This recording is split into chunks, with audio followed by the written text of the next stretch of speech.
വിഷ്ണു ഒരു അന്യജാതി പെൺകുട്ടിയെ വിവാഹം കഴിച്ചു. അതുകൊണ്ട് അവൻ ഗ്രാമത്തിൽ നിന്നും പോകണമെന്ന് ഒരു ശിക്ഷയും കിട്ടി. വിഷ്ണുവും അപർണയും മകൾ പല്ലവിയോടൊപ്പം ഒരു നദിയുടെ കരയിൽ ജീവിച്ചു വന്നു. ദിവസവും അതിരാവിലെ വിഷ്ണു കൂലിപ്പണി ചെയ്യാനായി ഗ്രാമത്തിൽ നിന്നും പുറത്തു പോയിക്കൊണ്ടേയിരിക്കും. വഴിയിൽ അവൻ പല്ലവിയെയും അവളുടെ സ്കൂളിൽ വിടുമായിരുന്നു. ഇവിടെ വീട്ടിൽ അപർണ എപ്പോഴും ഒറ്റയ്ക്കായിരുന്നു. വീട്ടുജോലികളെല്ലാം തീർത്തു കഴിഞ്ഞിട്ടും അവൾക്ക് ഒരുപാട് സമയം ബാക്കിയുണ്ടായിരുന്നു. അതുകൊണ്ട് അവൾ നദിയിൽ നിന്നും മീൻ പിടിക്കുമായിരുന്നു. ദിവസവും ഇങ്ങനെ മീനുകളെ പിടികൂടി അപർണ ഈ ജോലിയിലൊരു എക്സ്പേർട്ടായി മാറി. ഇപ്പോൾ അവൾക്ക് തന്റെ കൈകൾ കൊണ്ട് തന്നെ മീൻ പിടികൂടാൻ പറ്റുന്നുണ്ട്. ഇന്ന് വളരെ നല്ല ദിവസമാ. വീട്ടിൽ ചെന്ന് ഞാൻ മീൻ വറക്കും. അപർണ ആ നദിയിൽ നിന്നും പിടികൂടിയ എല്ലാ മീനുകളെയും വീട്ടിലേക്ക് എടുത്തുകൊണ്ടുപോയി നല്ലതുപോലെ ശുദ്ധീകരിച്ച് പാകം ചെയ്യുമായിരുന്നു. ഇതിന്റെ മണം വളരെ നന്നായിട്ടുണ്ട്. ഇതിന്റെ രുചിയും നന്നായിരിക്കുമെന്ന് തോന്നുന്നു. വൈകുന്നേരം വിഷ്ണുവും പല്ലവിയും വീട്ടിലേക്ക് വരുമ്പോൾ അപർണ അവർക്ക് വേണ്ടി ഭക്ഷണമുണ്ടാക്കി കൂടെ മീനും വിളമ്പിക്കൊടുത്തു. രുചിച്ച് നോക്കിയിട്ട് പറയോ എങ്ങനെയുണ്ടെന്ന്. അമ്മേ, ഇതിൽ രുചിച്ചു നോക്കാൻ എന്താ ഉള്ളേ? നിങ്ങൾ ചെയ്തെങ്കിൽ വളരെ നന്നായിരിക്കും. ഓ അതെയോ? അതെ അമ്മേ. നിങ്ങൾ ഉണ്ടാക്കുന്ന മീനുകളൊക്കെ എന്റെ സ്കൂളിലേക്ക് അയക്കില്ലേ? അപ്പോഴേക്ക് എന്റെ ഫ്രണ്ട്സ് അത് വിടാതെ കഴിക്കും. നിങ്ങളുടെ അമ്മ വളരെ നന്നായി മീനുണ്ടാക്കുന്നുണ്ടെന്ന് അവർ പറഞ്ഞുകൊണ്ടിരിക്കും. നല്ല കാര്യം. അതെ അതെ, നിന്നെ പോലെ ആർക്കും തന്നെ മീൻകറി വെക്കാനേ സാധിക്കില്ല. ഞാൻ സത്യമായിട്ടും പറഞ്ഞതാ. മീനെന്ന് പറഞ്ഞതും എനിക്കൊരു കാര്യം തോന്നി. ഞാൻ കുറെ മീനുകൾ പിടിച്ച് അത് മാർക്കറ്റിൽ വിൽക്കാമെന്ന് നോക്കുന്നു. അതുകൊണ്ട് എനിക്ക് കുറച്ച് പൈസയും കിട്ടും. ആ, നിനക്ക് വിൽക്കാം. നീ നന്നായി മീനുകളെ പിടികൂടുമല്ലോ. അപ്പൊ നാളെ മുതൽ ഞാൻ പണി തുടങ്ങാം. അടുത്ത ദിവസം അപർണ ഒരുപാട് മീനുകളെ പിടികൂടി. എന്നിട്ട് ആ മീനുകളെല്ലാം ഒരു കുട്ടയിലാക്കി മാർക്കറ്റിലേക്കും പോയി. നല്ല നല്ല മീനുകൾ. ഇന്നാണ് നദിയിൽ നിന്ന് പിടിച്ച മീനുകൾ. നല്ല വെള്ളത്തിൽ നിന്നെടുത്ത മീനാണോ? ആ ചേച്ചി, ഇതൊക്കെ നദിയിൽ നിന്ന് പിടിച്ചുകൊണ്ടുവന്ന മീനുകളാണ്. ഇല്ല ഇല്ല, എനിക്ക് വേണ്ട. ഒരുപാട് ആൾക്കാർ അപർണയുടെ മീൻ കണ്ട് അടുത്തേക്ക് വന്നു. എന്നാൽ കുറച്ചുപേർ മാത്രമേ മീൻ വാങ്ങിയുള്ളൂ. ഇത് കണ്ട് അപർണ ഒരുപാട് വേദനിച്ചു. സാരമില്ല, ഇന്ന് ആദ്യത്തെ ദിവസമല്ലേ. ചിലപ്പോ കുറച്ച് ദിവസം കഴിഞ്ഞാ എന്റെ മീനുകളൊക്കെ വിറ്റുപോകും. അപർണ തന്നെത്താനെ സമാധാനപ്പെടുത്തി. പിന്നെ കുട്ടയും എടുത്ത് അവൾ വീട്ടിലേക്കും പുറപ്പെട്ടു. അങ്ങനെ അടുത്ത ദിവസവും അപർണ നല്ല നല്ല മീനുകൾ പിടികൂടി. എന്നിട്ട് അത് വിൽക്കാനായി മാർക്കറ്റിലേക്കും പോയി. മീൻ വാങ്ങിക്കോളൂ, നല്ല നല്ല മീനുകൾ. ഇന്നും അവസ്ഥ അത് തന്നെ. മീനുകൾ അധികം വിറ്റതേയില്ല. ഇങ്ങനെ ഒരുപാട് ദിവസം സംഭവിച്ചുകൊണ്ടേയിരുന്നു. അപ്പോൾ അപർണയുടെ മനസ്സ് വേദനിച്ച് അവൾ ഒരുപാട് ദുഃഖിതയായി. അവൾ മീനുകൾ നിറച്ച കുട്ടയുമായി തിരിച്ച് വീട്ടിലേക്ക് വന്നു. വളരെ വിഷമത്തോടെ അവൾ പാചകം ചെയ്തു. വിഷ്ണു വീട്ടിലേക്ക് വന്നപ്പോൾ അപർണ അവിടെ ഇരിക്കുന്നത് കണ്ട് അപർണയുടെ മൂഡ് ശരിയല്ല എന്നവന് മനസ്സിലായി. അപർണ, എന്തു പറ്റി? മീൻ വിറ്റ് കുറച്ച് പൈസ സമ്പാദിക്കാമെന്നാണ് വിചാരിച്ച്. പക്ഷെ ആരും എന്റെ മീനുകൾ വാങ്ങുന്നേ ഇല്ല. നിനക്ക് മീൻ വിൽക്കുന്നതിന് പകരം മീൻ കറി വിറ്റുകൂടെ? ആ, എല്ലാവരും വാങ്ങിക്കോളും. എന്താ ഏട്ടാ, കളിയാക്കുകയാണോ? അയ്യോ, അല്ല അല്ല, ഞാൻ ശരിക്കും പറഞ്ഞതാണ്. നീ വെച്ചുണ്ടാക്കുന്ന മീൻകറിക്ക് എന്ത് രുചിയാണെന്ന് നിനക്കറിയാമോ? എന്നിരുന്നാലും മീനിനെ പിടികൂടുന്നത് നീയല്ലേ. അതുകൊണ്ട് കുറഞ്ഞ വിലയ്ക്കും നിനക്ക് വിൽക്കാം. നീ നന്നായി ഒന്ന് ആലോചിക്കേ. വിഷ്ണു ഇങ്ങനെ പറഞ്ഞ് വീട്ടിൽ നിന്നും പുറത്തേക്ക് പോയി. ഇപ്പോൾ അപർണയും വിഷ്ണു പറഞ്ഞത് ഓർത്തുകൊണ്ടേയിരുന്നു. എല്ലാവരും എന്റെ മീൻകറി പുകഴ്ന്നുകൊണ്ടേയിരിക്കും. അപ്പൊ ഞാൻ ഒരു വട്ടം ശ്രമിച്ചു നോക്കിയേക്കാം. എങ്ങനെയായാലും എനിക്ക് പൈസ സമ്പാദിച്ചാൽ മതിയല്ലോ. മീനുകൾ വിറ്റ് അല്ലെങ്കിൽ മീൻകറി വിറ്റ് എന്തായിരുന്നാലും എന്താ. ഇപ്പോൾ അപർണയുടെ മുഖത്തൊരു പുഞ്ചിരി വന്നു.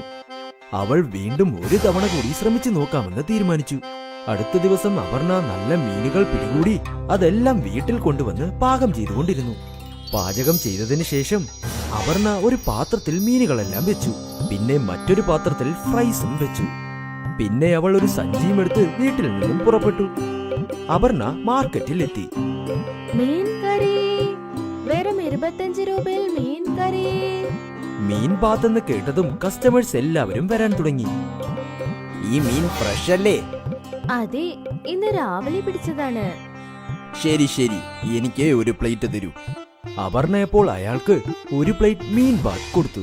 അയാൾ അവിടെ തന്നെ നിന്ന് അത് മുഴുവനും കഴിച്ചു തീർത്തു. ആ മീനിന്റെ മണം അവിടെ മുഴുവനും പടർന്നു.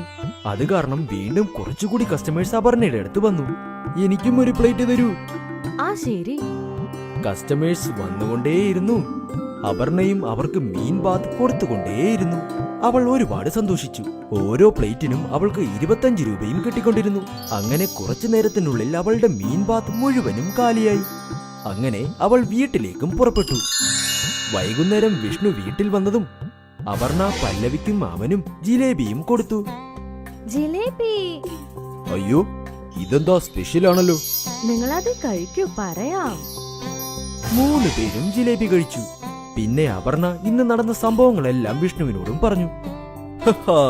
ഞാൻ പറഞ്ഞില്ലേ നിന്റെ മീൻ ബാത്ത് എല്ലാവരും രുചിയോടെ കഴിക്കുമെന്ന്. എനിക്കും കുറച്ച് മീൻ ബാത്ത് ഇട്, ഞാൻ കഴിക്കട്ടെ. അയ്യോ, അതൊക്കെ തീർന്നു പോയല്ലോ. എന്താ? അങ്ങനെ അന്നു മുതൽ അപർണയുടെ മീൻ ബാത്ത് കച്ചവടം വളരെ നന്നായി നടന്നു. അപർണ എപ്പോൾ മാർക്കറ്റിൽ വരുമെന്ന് കസ്റ്റമേഴ്സ് കാത്തു നിൽക്കുന്ന അവസ്ഥയിലായി. ദേ അവിടെ നോക്കൂ, മീൻ കടക്കാരി വന്നു.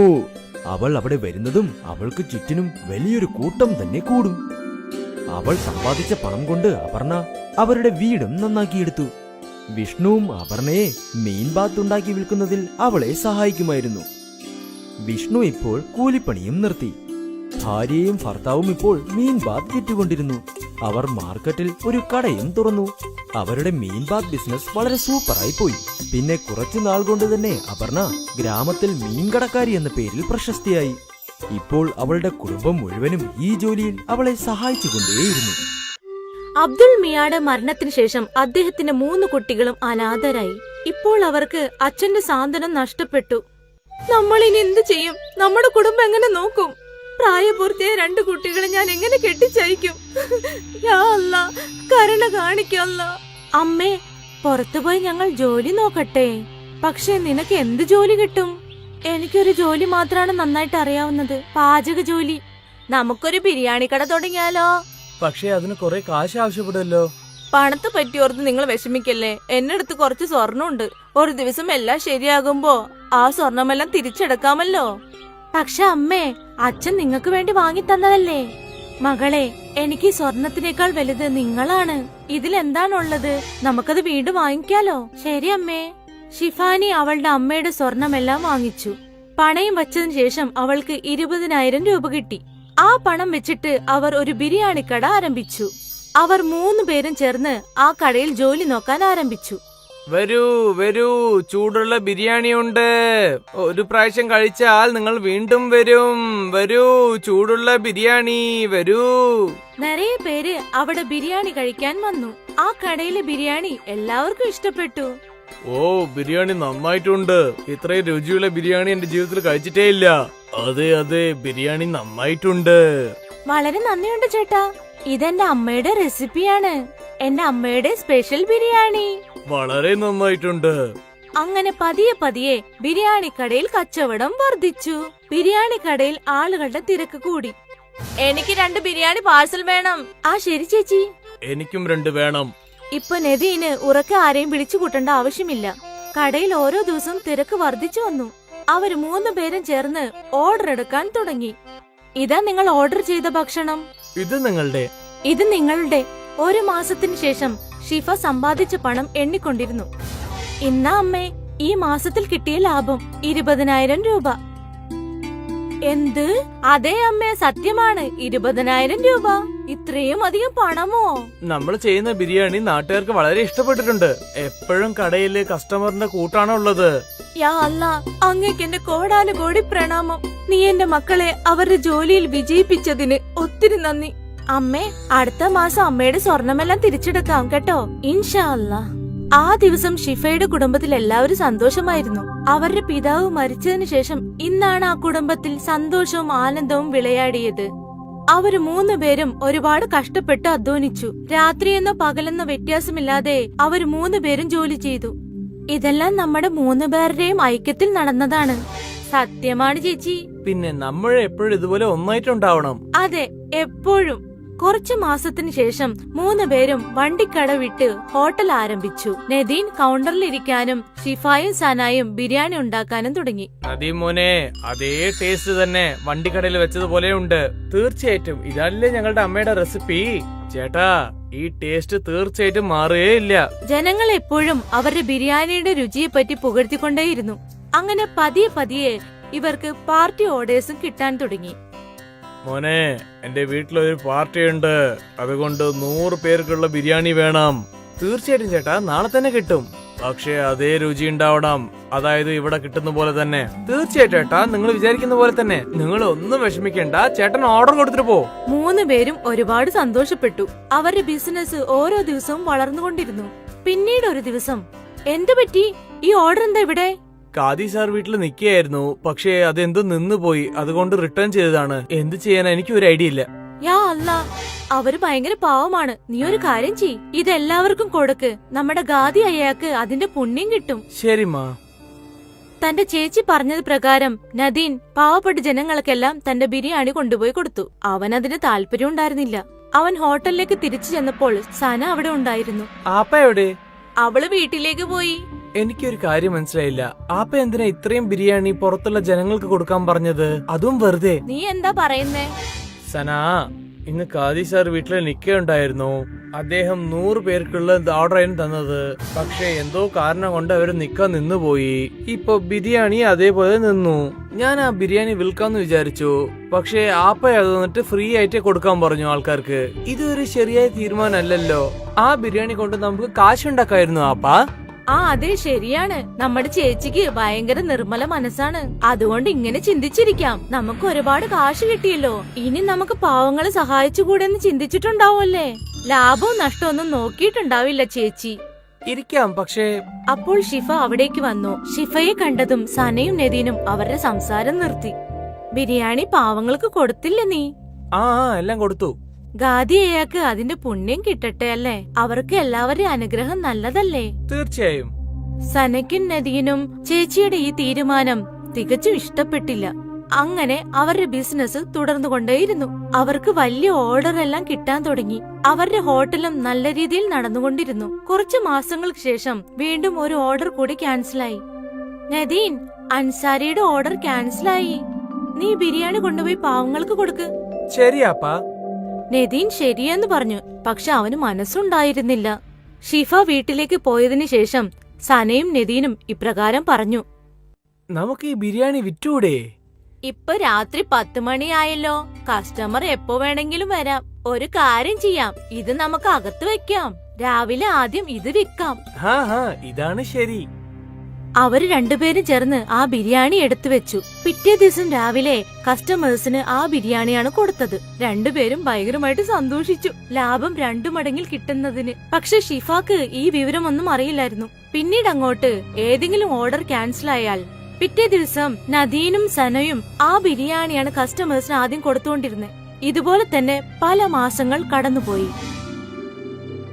ഒരു ദിവസം ഈ പഴയ ബിരിയാണി ഒരു റെഗുലർ കസ്റ്റമർ കഴിക്കാൻ ആരംഭിച്ചു. മൂന്നേ നദീം, എന്തോ ഒരു തെറ്റുണ്ടല്ലോ. ബിരിയാണിയിൽ ആ രുചിയില്ലല്ലോ. അത് എങ്ങനെ ചേട്ടാ നടക്കും? ഞങ്ങൾ എപ്പോഴും പോലെയാണല്ലോ ഇപ്പോഴും ഉണ്ടാക്കുന്നത്. ശരി മോനെ. അങ്ങനെ ക്രമേണ കസ്റ്റമേഴ്സിനെല്ലാം ബിരിയാണി ടേസ്റ്റ് മാറുന്നത് മനസ്സിലായി. ആ രുചി കസ്റ്റമേഴ്സിന് തീരെ ഇഷ്ടപ്പെട്ടില്ല.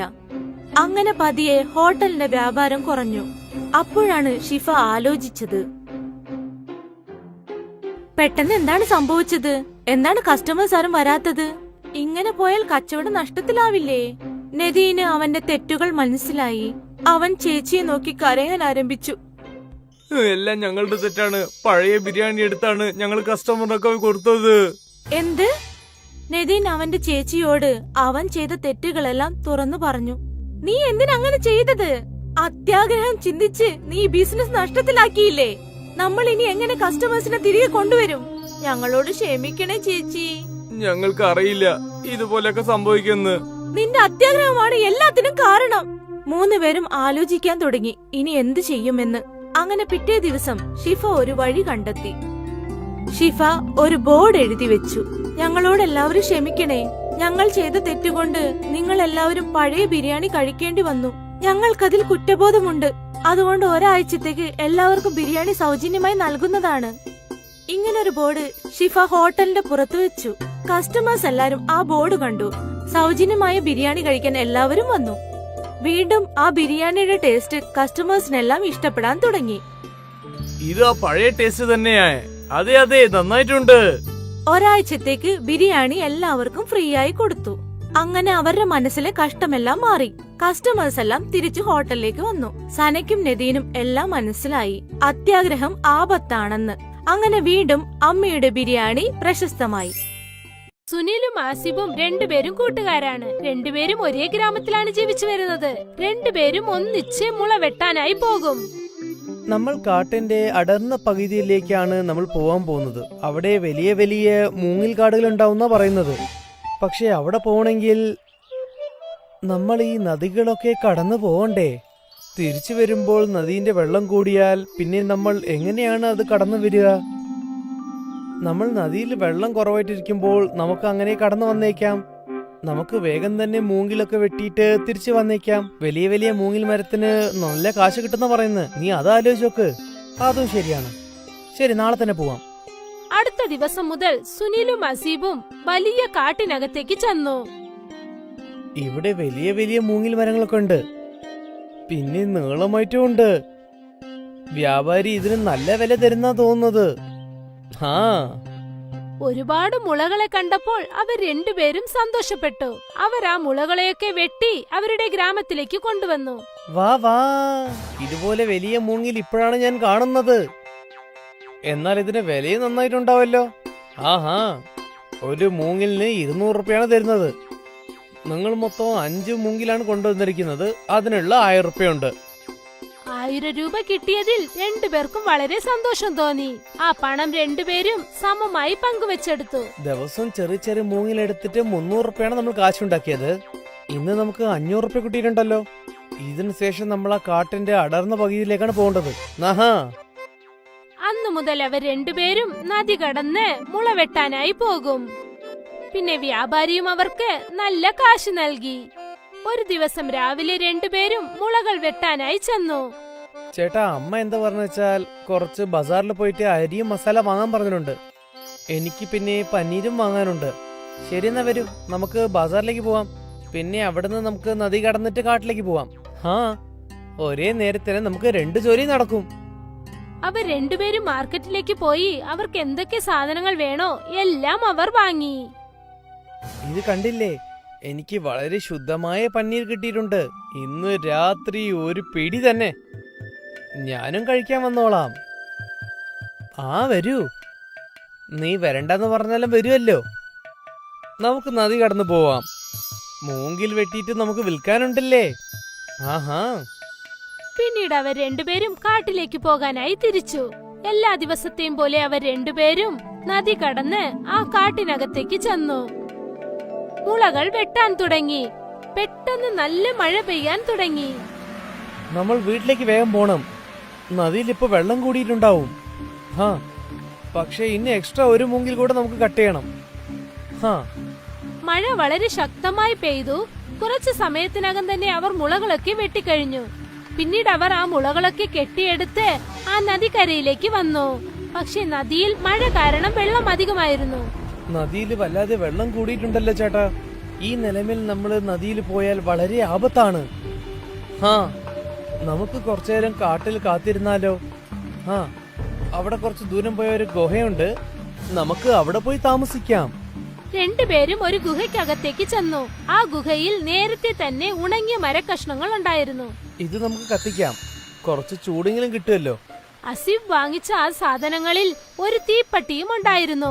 അസീഫ് ആ ഉണങ്ങിയ മരക്കഷ്ണങ്ങൾ ഉപയോഗിച്ച് തീ കത്തിച്ചു. പിന്നെ രണ്ടുപേരും ചേർന്ന് ചൂട് കായാൻ തുടങ്ങി. വല്ലാണ്ട് വിശക്കുന്നുണ്ട് പാ. എനിക്കും. നോക്ക്, നമുക്ക് എന്തെങ്കിലും ഭക്ഷണം ഉണ്ടാക്കിയാലോ? കാരണം ഭക്ഷണം ഉണ്ടാക്കാൻ കുറച്ച് റേഷൻ നമ്മളടുത്തുണ്ടല്ലോ. പക്ഷെ നമ്മൾ എങ്ങനെ ഉണ്ടാക്കാനാ? ഉണ്ടാക്കാനുള്ള പാത്രങ്ങളൊന്നും ഇല്ലല്ലോ. അപ്പോഴാണ് അസീഫിന്റെ ശ്രദ്ധയിൽ ആ മുള കണ്ടത്. നമ്മളടുത്ത് മൂങ്ങിലുണ്ടല്ലോ. മൂങ്ങിലിനെ കൊണ്ട് നമുക്ക് ഭക്ഷണം ഉണ്ടാക്കാൻ പറ്റും. എങ്ങനെ? നിങ്ങൾ ഈ മൂങ്ങിൽ ബിരിയാണി കണ്ടിട്ടില്ലേ? ഇല്ല. മൂങ്ങിൽ കൊണ്ട് ബിരിയാണി ഉണ്ടാക്കാൻ പറ്റുമോ? പക്ഷെ നമ്മളടുത്ത് ഇറച്ചിയൊന്നും ഇല്ലല്ലോ. ഇറച്ചി ഇല്ലെങ്കിൽ എന്തിനാ, നമ്മളടുത്ത് പന്നീരുണ്ടല്ലോ. പന്നീർ കൊണ്ട് നമുക്ക് ബിരിയാണി ഉണ്ടാക്കാം. പക്ഷെ എങ്ങനെ? ദേ ഞാൻ നിങ്ങൾക്ക് ഇപ്പൊ കാണിച്ചു തരാം. ആസിഫ് 2 മുള കഷ്ണങ്ങൾ വെട്ടിയെടുത്തു. അവരുടെ കയ്യിലുണ്ടായിരുന്ന അരി നല്ല രീതിയിൽ കഴുകിയെടുത്തു. ആ മുള കഷ്ണത്തിനകത്ത് അരി, മസാല, വെള്ളം, ഉപ്പ്, പിന്നെ പന്നീരും ചേർത്തു. ആ മുളയുടെ മറ്റൊരു വശം അവൻ ഇലകൾ കൊണ്ട് മറച്ച് നല്ല രീതിക്ക് കെട്ടിവെച്ചു. പിന്നെ അതെല്ലാം നല്ല രീതിക്ക് മിക്സ് ചെയ്ത് കത്തിക്കൊണ്ടിരിക്കുന്ന തീയുടെ പുറത്ത് അവൻ അത് വെച്ചു. ഇപ്പൊ 15 മിനിറ്റ് കൊണ്ട് നമുക്ക് ബാംബു ബിരിയാണി റെഡിയാണ്. നോക്കാം. ആ മുളകൾ തീയിൽ നന്നായിട്ട് എരിയാൻ തുടങ്ങി. ആ മുളകൾ മുഴുവനും കത്തിത്തീർന്നതിനു ശേഷം ആ ഗുഹ മുഴുവനും നല്ല സ്വാദുള്ള മണം വീശാൻ തുടങ്ങി. ബാംബു ബിരിയാണി റെഡിയായി തോന്നുന്നു സുഹൃത്തേ. ആസിഫ് ആ മുളകളെ പുറത്തെടുത്തു. പിന്നെ അത് 2 ഇലകളുടെ പുറത്ത് വെച്ചു.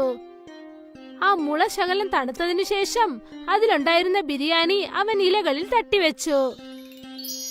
കാണാൻ തന്നെ വളരെ ഭംഗിയായിട്ടുണ്ട്. അത് എങ്ങനെ ഉണ്ടായാലെന്താ, എനിക്ക് നല്ല വിശക്കുന്നുണ്ട്. വരും, ആദ്യം കഴിക്കാം. 2 പേരും ആ ബിരിയാണി കഴിച്ചു നോക്കി. അവർക്ക് ഒരുപാട് ഇഷ്ടമായി. പിന്നെ അവർ 2 പേരും വളരെ സന്തോഷത്തോടെ ആ ബാംബു ബിരിയാണി കഴിക്കാൻ തുടങ്ങി. സുഹൃത്തേ, നീ ഇത്രയും അടിപൊളിയായിട്ട് ബാംബു ബിരിയാണി ഉണ്ടാക്കിയിട്ടുണ്ടല്ലോ. ഞാൻ എന്ത് പറയാനാ. വളരെ നന്ദിയുണ്ട്. നീ ബിരിയാണി ഉണ്ടാക്കിയിട്ട് വിൽക്കണം എന്നാണ് എനിക്ക് തോന്നുന്നത്. നമ്മൾ കഷ്ടപ്പെട്ടിട്ടാണ് ജോലി ചെയ്യുന്നത്. നമുക്ക് ഇതുപോലെ ബാംബു ബിരിയാണി ഉണ്ടാക്കി കാശ് ഉണ്ടാക്കാലോ.